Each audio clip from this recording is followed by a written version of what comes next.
Bonjour à tous et à toutes, bienvenue sur Free Matin, très heureuse de vous retrouver pour ce numéro d'émission. Nous sommes exactement le mardi 11 décembre de l'an 2018. Bienvenue.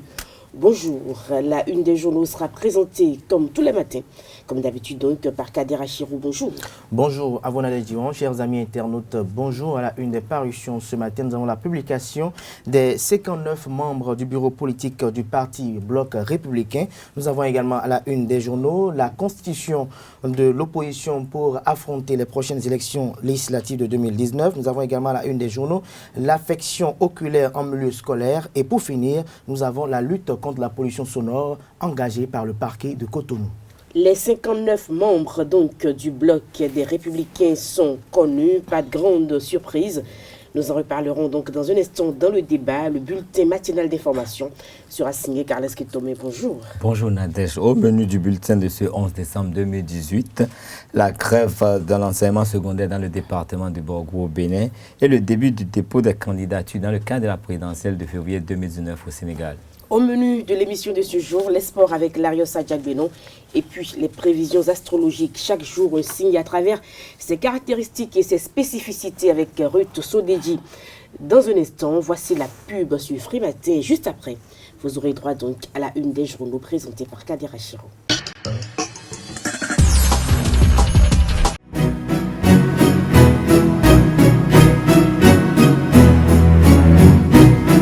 Décembre, le Père Noël est là et il faut déballer les cadeaux. Allez vite, on se retrouve tous au jardin public de Fifaji Park, Africaland, pour le salon du bébé et le village des enfants, du samedi 15 décembre au mardi 25 décembre 2018. Au programme, des ateliers pour les enfants, des animations et des jeux, des conférences avec des experts nationaux et internationaux, le défilé de la famille, les mini-concerts avec les artistes de renom, les matchs de foot et de basket entre enfants et l'apothéose le 25 décembre 2018 avec le grand Noël magique.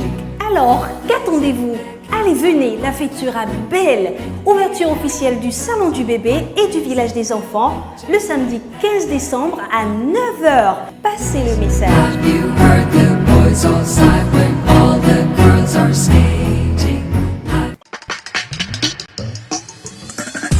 Bonjour à nouveau chers amis internautes, nous démarrons par le Béninois libéré qui titre ce matin en manchette: dernière décision de l'opposition pour contrer la rupture aux élections. Foscouri.Bénin émergents vont seuls, l'Union sociale libérale, la renaissance du Bénin et restaurer l'espoir ensemble, mais Azanaï continue toujours de réfléchir. Nous restons avec le Béninois libéré, franc succès du congrès du bloc républicain à Parakou. Les grands acteurs de la victoire sont entre autres, selon le canal, le ministre Sam Adambi, le maire Charles Toko, Rachidik Badavansi, Malik Sebou Gomina et Hervé Khoumen. Nous restons avec le Béninois libéré qui vous propose dans les colonnes de sa parution du jour un zoom sur chacun des 59 membres du bureau politique du parti Les Républicains. Nous passons à l'événement du jour: affection oculaire en milieu scolaire.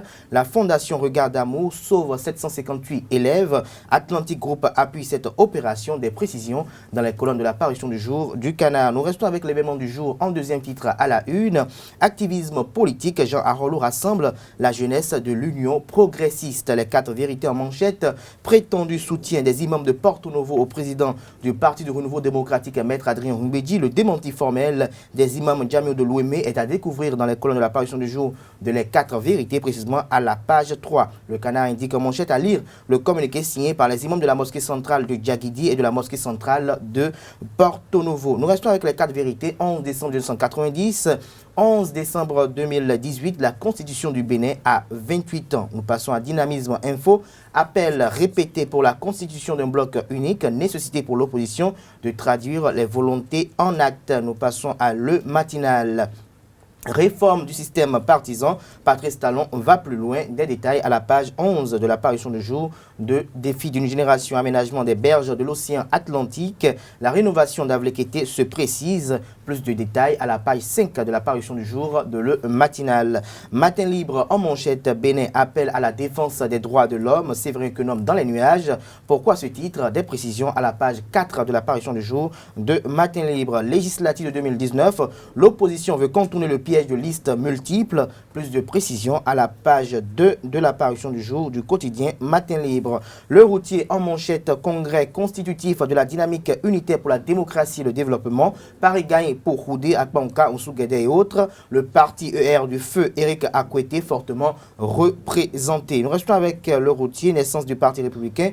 L'honorable Houdegbe, déjà prêt pour la bataille électorale pour le président Patrice Talon, l'économiste. En deuxième titre à la une, adoption du pacte de Marrakech sur la migration vers l'intégration économique des migrants. Le Caribou en manchette, déclaration abusive et respect intergénérationnel en Berne. La ville de Porto-Novo s'est-elle développée aux heures fastes de Karim Da Silva, s'interroge le Canard. Quand la vieillesse regrette sa jeunesse, elle fait profil bas. Jusqu'à quand la jarre trouée va-t-elle se moquer de la bassine? Des précisions dans les colonnes de l'apparition du jour de Le Caribou. Le quotidien Le Nouvel Observateur nous informe ce matin que dans le cadre de la lutte contre les faux médicaments dans la commune de Dambo, un commissaire de police a été kidnappé et bastonné. Pour plus de précisions, vous allez découvrir l'article publié à cet effet dans les colonnes de l'apparition du jour du Canard, précisément à la page 2. Pour le développement harmonieux de l'Afrique, l'ancien président Nicéphore Dieudonné Soglo, un point focal incontournable. Des détails à la page 3 de l'apparition du jour du Canard. Et nous finissons ce matin avec Fraternité, loi numéro 90-032 du 11 décembre 1990 portant constitution du Bénin, de la République du Bénin, 28 ans et toujours vierge, s'exclame le Canard. Et finissons, Onésiphore Nambé, un migrant devenu journaliste écrivain. Le comble, c'est quand votre argent finit en route. Merci à vous, Kader Achiro, pour la présentation de cette une des journaux. Nous n'avons pas eu le droit à la une de l'informateur ce matin. Non. L'informateur est pourtant déjà disponible dans les kiosques. Vous l'avez au prix, avec les autres quotidiens, au prix de 300 francs CFA. Et puis, vous avez également les journaux en ligne au Bénin. Nous passons au bulletin matinal d'information sur Free Matin. Chers amis internautes, bonjour et bienvenue à ce bulletin d'information. Une grève de 125 heures par semaine paralyse depuis hier, lundi 10 décembre, la plupart des établissements d'enseignement secondaire du Borgou. Tacitement reconductible, elle a été déclenchée par la section Borgou du syndicat national des enseignants vacataires de l'enseignement secondaire du Bénin, SINAVES. Une grève pour réclamer le paiement immédiat de leur prime de juillet 2018, puis celle des premiers mois de l'année scolaire en cours. L'aéroport de Tourou recevra très bientôt ses premiers vols. Un groupe de Danois était le vendredi 7 décembre dernier à l'aéroport international de Tourou à Parakou. En présence des autorités politico-administratives béninoises, il a envisagé l'éventualité des premiers vols du tarmac de Tourou. La question de la mise en exploitation de l'aéroport international de Tourou dans le premier arrondissement de Parakou est à nouveau d'actualité. En témoigne la promesse d'organiser les premiers vols à partir de cette plateforme faite par le président directeur général du groupe danois WAA, Michael Thorsen Nils. La Matan, ce vent sec qui souffle du nord-est, est chaud le jour et froid la nuit et très souvent chargé de poussière. Il marque les mois de décembre à celui de février au Bénin. Depuis quelques années, il connaît des variations d'intensité et de temps. Il se signale déjà cette année sur l'ensemble du territoire béninois, mais beaucoup plus au nord. La fraîcheur du matin en dit long et les populations se livrent à des commentaires à ce sujet. Suivez une partie de leur réaction recueillie par Marcel Fondi. Déjà ce matin, moi j'étais obligé de mettre un peu de pommade, sinon je ressemblais à quelqu'un qui venait d'un moulin. Mais on peut dire qu'à Cotonou, nous on est plus à l'aise par rapport à ceux qui sont au nord. J'ai un frère, la dernière fois, c'était avant-hier, quand il m'appelait, il était obligé de rester à la maison parce que vraiment la matin, il avait des plaies au niveau des lèvres et autres. Ça veut dire que là-bas, ça va fort. Dans mes habitudes, rien n'a changé. Par contre, moi, je viens du nord, donc j'ai l'habitude d'avoir de l'air frais vraiment qui me font les doigts, les lèvres et les pieds. Donc, je suis ici, c'est le paradis pour moi, quoi. Normalement, la matin ne se présente pas ici. Ça doit être fort, des vents secs. Mais cette année, on trouve qu'il y a même plus de chaleur, je ne sais pas. Présentement, moi, je ne sens encore rien. Je ne sais pas si c'est parce que j'ai fait beaucoup le nord. Parce que la matin du nord, pour ceux qui y sont habitués, c'est plus rigueux. Mais ici, à Cotonou, franchement, c'est de la caresse pour le moment pour moi. D'ailleurs, par définition, vous savez, on dit que la matin, c'est un vent qui souffle, n'est-ce pas, du Sahara vers l'océan ici. Donc c'est plus rigoureux là-bas qu'ici à Cotonou. Parce que déjà à Parakou, quand on dit Malanville, si vous y allez présentement, c'est insupportable, c'est terrible. Mais à Cotonou, on ne sent rien. Celui qui a vécu beaucoup au nord, vient à Cotonou en cette période-ci, ne sent pratiquement rien du tout. Au nord, vous ne pouvez pas rire n'importe comment. Tout ça là, c'est sous contrôle. Même le matin à l'école, déjà, vous voyez les élèves à la récréation se réunir autour d'un feu pour, n'est-ce pas, se protéger un peu du froid. Alors qu'à Cotonou, vous voyez, les gens sont même presque à torse nu, se promènent. Vous voyez, la matin qu'on a l'habitude de voir dans la région et tout, c'est beaucoup plus intense que ça. C'est-à-dire que, bon, c'est que quand tu sors, tu ressens ça. Même quand tu passes la pommade, tu vois que vraiment, bon, tout est sexy, quoi. Mais maintenant, bon, c'est un peu plus... Bon, c'est un harmattan léger, je peux dire. Vous savez, l'harmattan, d'ailleurs, c'est un vent sec qui souffle du Sahara vers l'océan Atlantique. Donc, je sais que depuis le mois de novembre, déjà à Wassapenko, les gens ont commencé à sentir l'harmattan. Et petit à petit, ça descend progressivement vers l'océan Atlantique. Et puis en décembre, en décembre maintenant, nous on sent ça à Cotonou. L'harmattan du Nord ne peut être que sec, plus rugueux que l'harmattan de Cotonou, parce qu'à Cotonou, on est beaucoup plus proche de la mer, de l'océan Atlantique. FIFA, parce que nous étions en faillite façon. La différence, c'est que l'harmattan vient brusquement. On ne comprend pas, on n'arrive pas à le prévoir, etc. C'est un peu ce qui dérange aujourd'hui. Pour prendre des précautions, il faudrait qu'on puisse définir et qu'on soit conscient de la période où l'harmattan doit arriver. Mais aujourd'hui, avec les changements climatiques, ça vient brusquement et ça te surprend, tu te réveilles un matin. Les parties prenantes au projet d'appui aux infrastructures agricoles dans la vallée de l'Ouémé, Payavo, procèdent à l'évaluation des réalisations à mi-parcours. Les travaux de cette revue d'étape a été lancé le lundi 10 décembre à Cotonou par le directeur de cabinet du ministre chargé de l'Agriculture, Bonaventure Kouakanou. Au Sénégal, pour finir, les Sénégalais iront aux urnes pour élire leur nouveau président le 24 février 2019. Et déjà, les candidats se bousculent pour le dépôt de leurs dossiers respectifs. Les dossiers seront reçus au Conseil constitutionnel du 11 au 26 décembre 2018.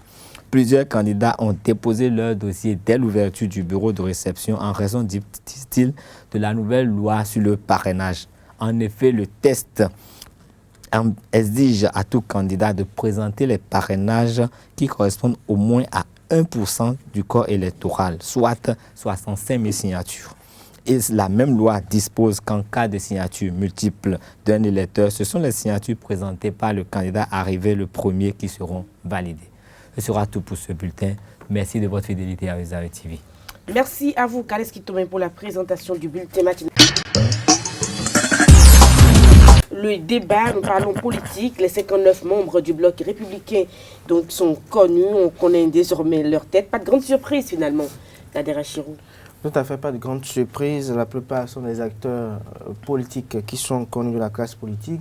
Il faut noter, comme cela a été indiqué hier, que le parti politique Les Républicains est dirigé par un trio composé du député Jean-Michel Abimbola de Kétou, de l'honorable député Robert Guyan et du ministre d'État Ablai Biotchane.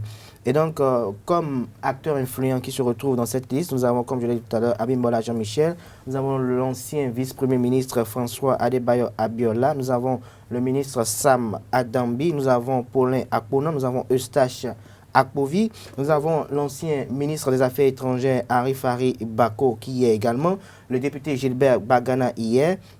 Nous avons l'honorable député Rosine Daïho qui est également d'Inde Afo. Nous avons le député Benoît Assouan-Negla qui y est. Nous avons la fille de Fagbon Sefou, en la personne de Karamat Fagbon qui y est également parmi les 59 membres. Nous avons Rachidatou Fatolou qui est également le député de la 8e circonscription électorale Rachid Guadamansi y est également. David Bangba y est également. Paulin Benou y est également, le journaliste communicant Malik Seibou Gominan y est également. Nous avons Bernard Wimbo qui y est également, Jean-Claude Oussou, Barthélémy Kassa, l'ancien ministre de l'Énergie, Sabaye Kati, ancien ministre de l'Agriculture, le Bonia y est également, Mathis Adidjat y est également. Nous avons également André Okunlola qui est parmi ces 59 membres. Nous avons Sado Nazer de Boycon qui est également. Nous avons le député Cyprien Toyin qui y est également. Le maire de Parakou, Charles Toko, y est également. Auguste Videgla y est également. Et Zinsou Edmond, pour ne citer que cela. C'est pour vous dire que la plupart de ces acteurs sont des députés de la 7e législature, des maires en fonction et quelques acteurs politiques qui quand même influencent sur la scène politique. Et comme je l'ai dit tout à l'heure hier, pour pouvoir assurer une bonne transition de la classe politique, c'est-à-dire pour un renouvellement efficient de la classe politique, il faut permettre à ces anciens acteurs politiques de pouvoir enraciner davantage le parti politique républicain pour que, après avoir gagné certaines victoires électorales, permettre que la jeunesse puisse prendre progressivement les rênes. C'est vrai que cela est un peu décrié, qu'il n'y ait pas de nouveaux visages qui étaient totalement inconnus sur la scène politique dans ce jeu. Mais comme on le dit, la politique, c'est un jeu pour ceux qui s'y connaissent et pas pour toute personne qui le désire. Et donc, il faut permettre à ces acteurs politiques actuels de pouvoir étendre les tentacules du Parti républicain de manière plus à travers une densification extrême pour que véritablement les objectifs escomptés soient atteints. Carles Kitomé. Oui, mais moi, je voudrais faire remarquer la présence des femmes dans ce bureau de 59 membres. Sur 59 membres, j'ai pu noter la présence de 9 femmes. 9 femmes, et j'ai trouvé que c'était quand même pas beaucoup, dans la mesure où, avec le nouveau code électoral, on a porté le nombre de députés de 83 à 99, et il a été souhaité que le complément ne soit que des femmes. Et donc, si dans la constitution de la liste, on a déjà aussi peu de femmes, je ne sais pas à quel niveau la magie se fera pour qu'on ait suffisamment de femmes pour combler le vide qui nous manque. Les femmes même disent qu'avec elles, c'est plus sûr. Avec elles, c'est plus beaucoup. Il y a beaucoup plus d'honnêteté. Donc, on a vraiment besoin des femmes qui ont une meilleure gouvernance que les hommes, en tout cas qu'on dise ici au Bénin. On a besoin d'elles pour que ça se fasse bien. Mais j'ai remarqué que Mme Adamazé Bibiane, qui était au présidium pendant les travaux, a quand même abattu un travail important. C'est le premier adjoint au maire de Tofo, une personne qui a été directrice de l'autorité nationale du Bénin, qui ne se fait pas tellement remarquer, mais qui se fait toujours présente dans les grandes instances. Et puis, il y a également la ministre du Travail, Adidatou Matisse, qui a été la personne qui a lu en fait, la motion de remerciement à tous les présidents de partis qui ont bien voulu autoriser que leur parti s'efface pour que le bloc républicain puisse paraître. J'évoque ces deux noms parce que ces deux personnes ont été dans des rôles quand même de premier, en fait, dans des rôles étaient au devant de la scène ce jour-là à Parakou. C'est les femmes qui ont vraiment porté le flambeau des femmes. Et moi, je ne suis pas féministe. J'aurais bien souhaité que beaucoup plus de femmes se fassent voir. Mais on a vu dans le comité d'organisation, déjà, il n'y avait pas suffisamment de femmes. Et ce que je dis, c'est que je crois que tous ces acteurs feront l'effort quand même de travailler à ce qu'on augmente la proportion des femmes et des jeunes à la prochaine législature. Sinon, ça veut dire que nous allons prendre les mêmes, nous allons recommencer et ça risque d'avoir les mêmes résultats. J'ai été, surpris, peut-être que je suis un peu novice, mais j'ai été surpris de voir l'ancien ministre Benoît Degla bien positionné dans le bloc républicain. Je me posais beaucoup de questions à son sujet, mais là, le samedi passé, j'ai eu quand même la confirmation qu'il était quand même d'un certain bord. Et quand j'observe un peu tout ça, je me dis que le bloc républicain regroupe quand même des têtes fortes de la politique béninoise et je me demande à quel niveau le jeu va se jouer. Parce que si ceux-là vraiment arrivaient à faire un raz-de-marée pendant les législatives, ça veut dire que rien n'aurait changé du tout au Bénin. Et moi, j'aurais quand même souhaité que ça change un peu pour qu'on puisse avoir droit à une nouvelle gouvernance. Non, je dirais, comme l'a évoqué tout à l'heure Carles Kitomé, qu'il n'y a pas véritablement une présence assez représentative de femmes au sein de ce bureau politique national, mais il faut quand même noter qu'il y a peu de femmes véritablement leaders en matière politique. Il y en a quelques-unes Et il y en a d'autres qui sont acteurs politiques, mais qui n'aiment pas véritablement s'afficher.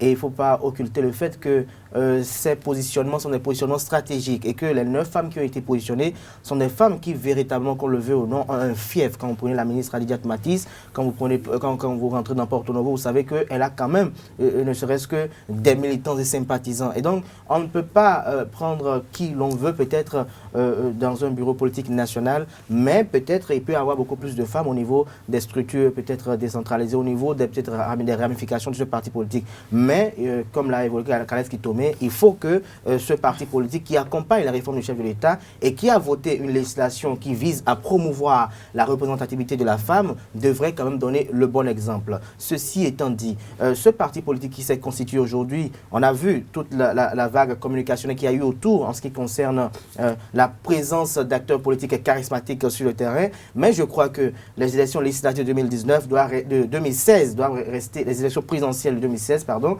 doivent rester un souvenir vivace dans les esprits, comme quoi les grands électeurs ne font plus les élections désormais au Bénin. Si on doit se référer à la composition des acteurs politiques qui étaient derrière le candidat Lionel Zissou, on était à même de se dire qu'il avait gagné la présidentielle d'un coup KO. Si on devait voir aussi les acteurs politiques qui étaient derrière Sébastien Germain Javon, on pouvait dire qu'il avait aussi gagné les élections d'un coup KO. Non, mais Lionel Zissou est quand même arrivé à eu un bon score à l'entame, donc les grands électeurs pèsent quand même, parce qu'il était venu de nulle part aussi. Il était venu de nulle part, oui,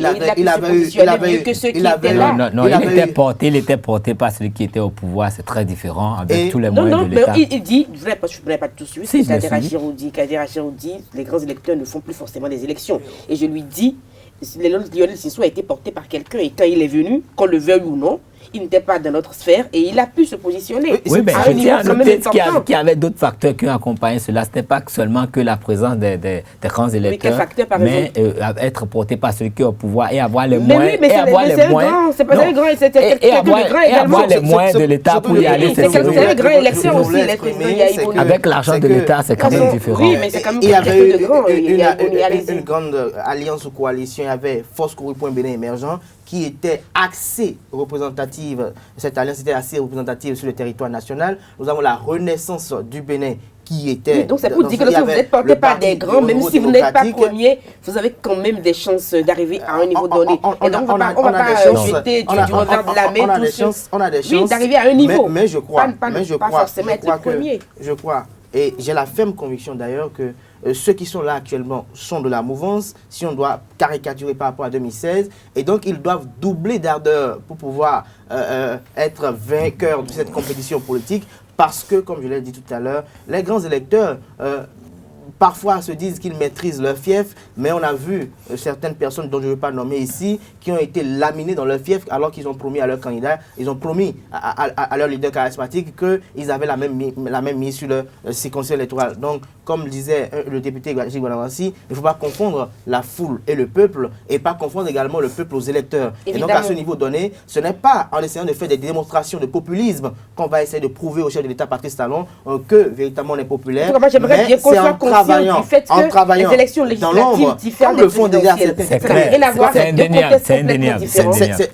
C'est clair, mais n'occultons pas le fait que ce sont les mêmes acteurs qui iront auprès des populations pour travailler. Et donc, dans ce cas de figure, il faut qu'ils fassent comme certains députés qui sont déjà dans leur circonscription électorale, qui travaillent de porte à porte avec les populations pour essayer quand même de les conscientiser. Sinon, si ça ne se limiterait qu'à des démonstrations de populisme, si ça ne se limiterait qu'à des chiffres qu'on nous vend comme quoi ça se fait, c'est pour ça en fait qu'il faut se dire qu'on risque d'avoir des surprises. Ils risquent de revenir. Les députés qui sont là peuvent revenir, il n'y a pas de problème parce qu'en réalité, ils sont quand même prêts. Mais je crois qu'au sein des populations elles-mêmes, l'espérance la plus profonde des populations, c'est de revoir de nouvelles têtes au niveau de ce Parlement, parce qu'il y a des têtes qu'on est fatigué de voir. À travers les votes.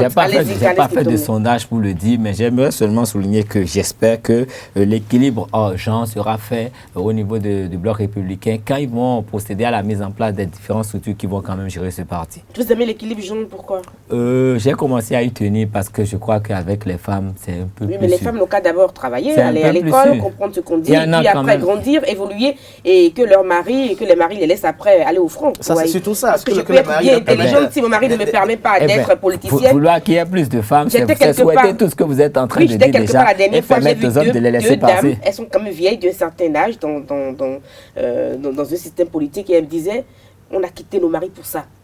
C'est pas un honneur. Parce ça, c'est vrai, parce que son mari, vous voyez, tout ce que vous quittez pour la politique, et aujourd'hui, elles regrettent un peu, parce qu'elles en parlaient avec beaucoup de peine. Vous voyez, donc si votre mari vous supporte, vous allez au front. Si vous ne supportez pas, vous restez chez vous, vous retournez aux casseroles. C'est aussi simple que ça. Merci à vous, Carles Kitome, Kader Achirou, merci. Vous savez que nous sommes le 11 décembre. Et aujourd'hui, la Constitution du Bénin a 28 ans. 28 ans, tout à fait. Donc, on dit vive la démocratie constitutionnelle. Il faut penser à la déverger. Comme l'entité fraternité, elle est encore vierge, donc il faut la déverger, il faut retoucher quelque chose, quelques points, du côté de manière la Cour constitutionnelle, plusieurs activités sont prévues aujourd'hui. Nous allons suivre tout ça de près pour vous et vous revenir très vite dans notre grande édition de ce soir. Nous passons au sport et à l'horoscope du jour sur Free Matin. Et les sports sur Free Matin, volleyball, la deuxième édition du tournoi Ripopo des femmes s'est déroulée le samedi dernier à l'UNAFRICA de Cotonou. Cette compétition est organisée dans le cadre des 16 jours d'activisme contre les violences faites aux femmes et aux filles. Nous en parlerons donc dans un instant. Ruth Odedji, bonjour. Bonjour Nadège. Avec vous, l'horoscope du jour, nous parlerons de la femme taureau. De la femme taureau, d'accord, dans un instant. Alors, Larios Adjagoueno, bonjour. Bonjour Nadège. Volleyball, à vous l'antenne.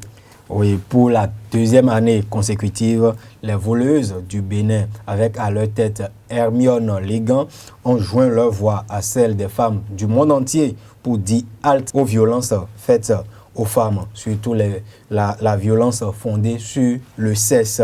Et c'est à travers le tournoi Ripopo 2018 et organisé du côté de l'UNAFRICA de Cotonou que ces voleuses ont clamé stop à ces violences.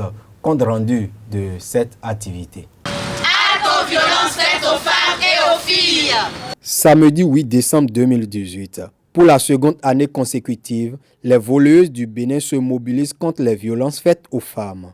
Réunies à l'UNAFRICA de Cotonou autour du tournoi Ripopo des femmes, elles sensibilisent notamment leurs pairs sur les 16 jours d'activisme contre la violence fondée sur le sexe qui se déroule chaque année du 25 novembre au 10 décembre.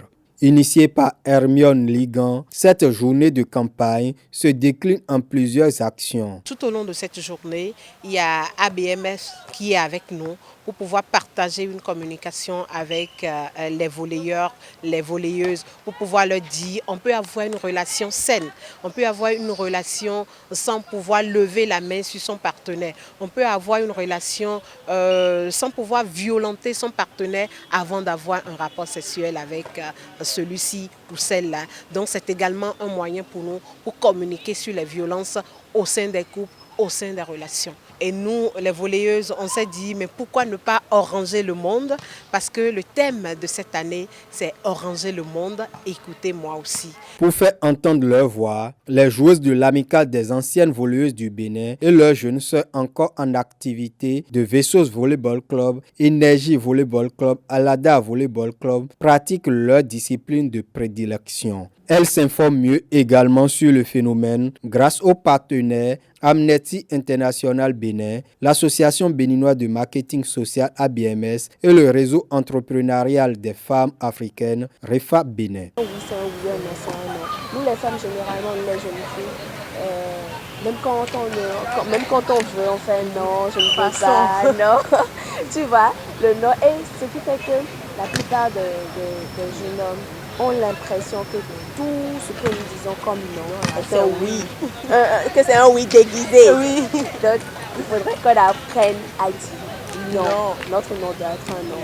Notre oui doit être un non. L'un de nos objectifs, c'est la protection contre toute forme de violence faite aux femmes et aux filles. Et donc, logiquement, en tant que réseau de femmes, nous soutenons l'action et les 5 jours d'activisme, le REFA Bénin soutient. Et soutient toute violence, toute forme de violence faite aux femmes, nous sommes contre. Alors, elles scandent halte à toute forme de violence faite aux femmes. Juste dire à ceux qui nous écoutent qu'il est temps d'arrêter les violences que nous exerçons tant sur les filles, les mariages précoces. On peut voir aussi les harcèlements, on peut voir tout comportement inhumain, cruel et dégradant que l'on arrive à exercer sur une fille ou sur une femme. Ce n'est pas bien. La femme est la mère de la nation. Et si vous la violentez, si vous la brutalisez, comment voudrez-vous qu'elle éduque ceux-là par lesquels elle donne vie pour pouvoir les amener à être quelqu'un demain pour la nation. Donc arrêtez de violenter la femme, soutenez-la dans tout ce qu'elle fait et la nation aura encore de meilleurs avenirs. Et lorsque la femme est épanouie, elle se libère.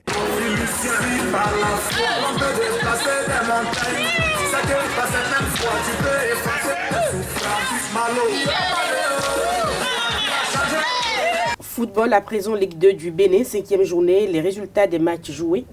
Oui, cette 5e journée de la Ligue 2 de football du Bénin a été prolifique en buts. 22 buts au total ont été inscrits. À Kanké, Delta, 3-0. L'AS Cotonou a corrigé Dadje d'Aplahoui, 5-1.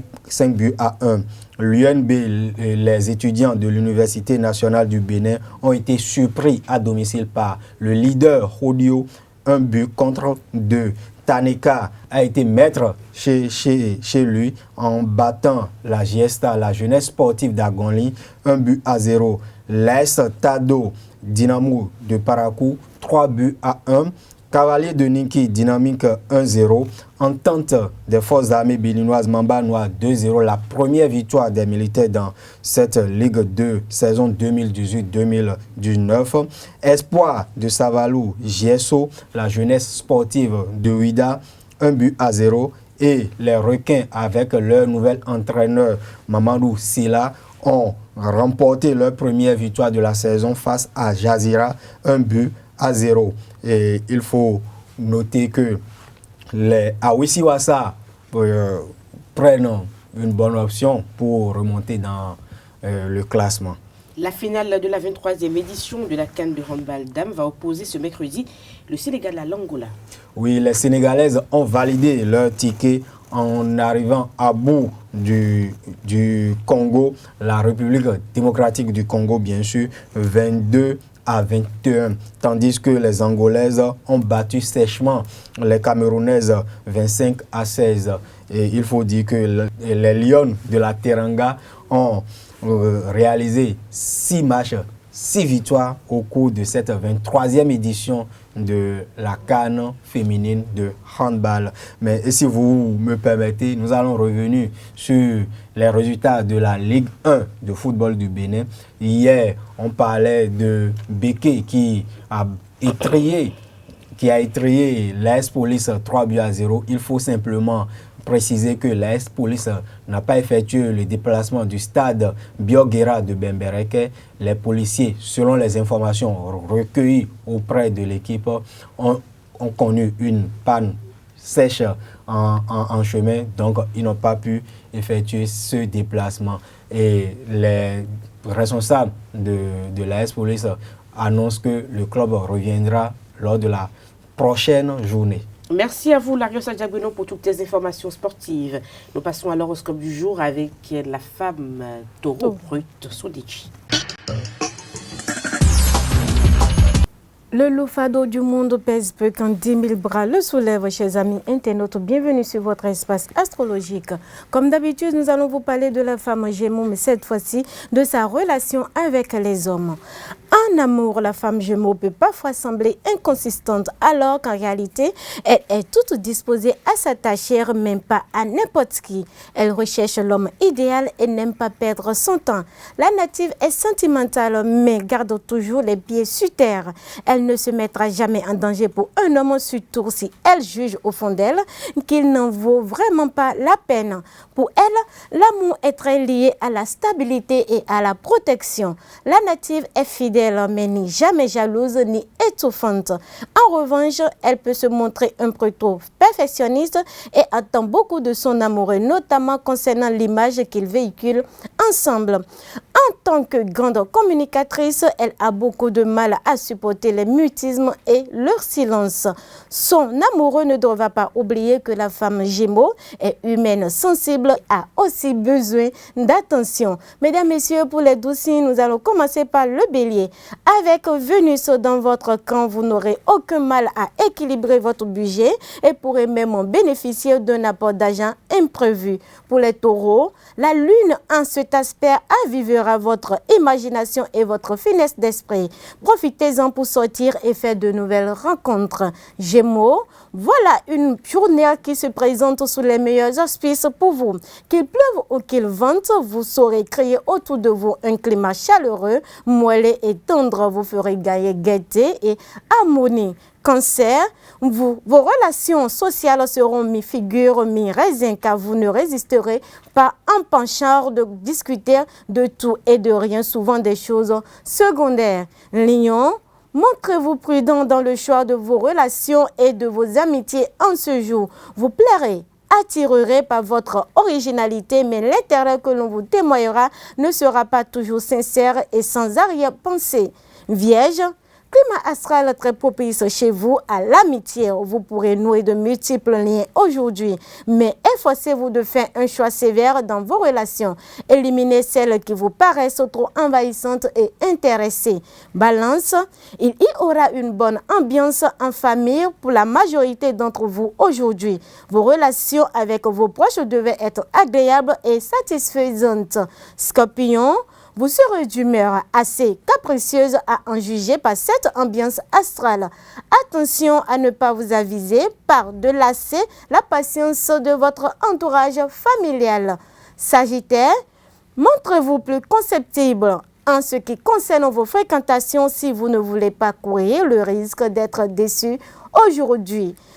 Capricorne, soyez vigilants sur le plan professionnel. Attention aux conflits avec vos supérieurs qui pourraient avoir de sérieuses conséquences sur votre vie sociale aujourd'hui. Verseau, vous aurez besoin de tranquillité chez vous pour mieux supporter l'ambiance tendue qui règne sur vos activités extérieures. Poisson, une personne à qui vous avez rendu un service auparavant vous témoignera de sa reconnaissance. Cette marque vous touchera profondément et vous fera oublier momentanément toutes vos peines. Le plus lourd fardeau du monde perd peur si 10 000 bras le soulèvent. Amis internautes, passez une agréable journée. À demain. Merci à tous et à toutes pour l'attention. À demain pour un autre numéro de Frimatin. D'ici à là, portez-vous bien. Au revoir.